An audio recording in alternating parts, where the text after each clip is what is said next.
Φιλιππιάδα είναι κομμόπολη του νομού Πρέβεζας.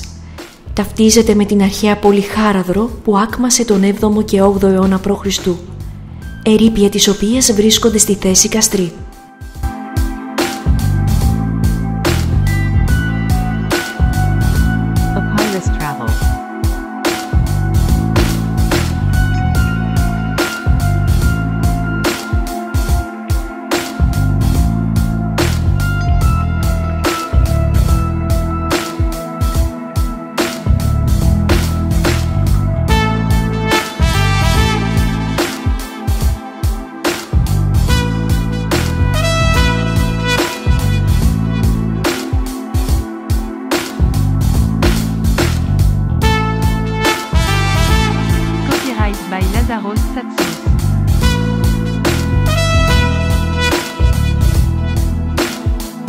Η ονομασία της πόλης της Φιλιππιάδας οφείλεται είτε σε κάποιον προϊστό με το όνομα Φίλιππος, στον οποίο ανήκει η περιοχή, είτε στη διαδεδομένη εκτροφή αλόγων.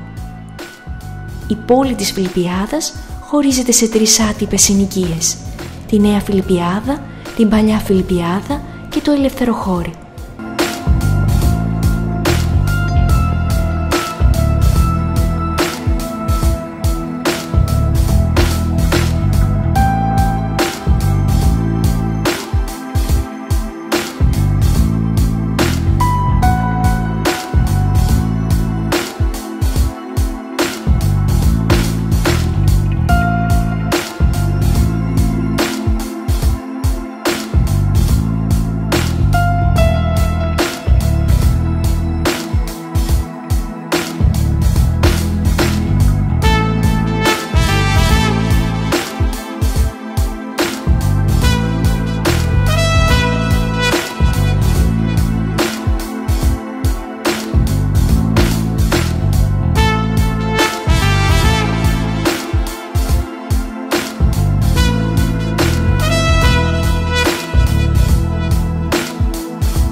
Είναι γνωστή και για το μεγάλο αριθμό πελαργών που φιλοξενεί κάθε χρόνο.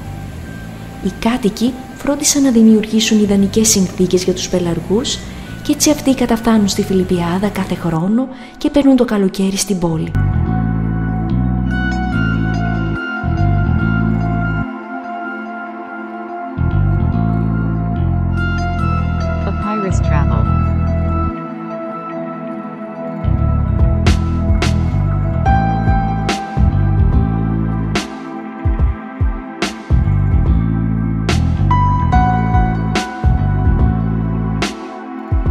Σε όσους περνάνε από την περιοχή τους προτείνουμε να κάνουν μια στάση στη λίμνη Ζηρού και στο ρωμαϊκό υδραγωγείο κοντά στο χωριό Άγιος Γεώργιος.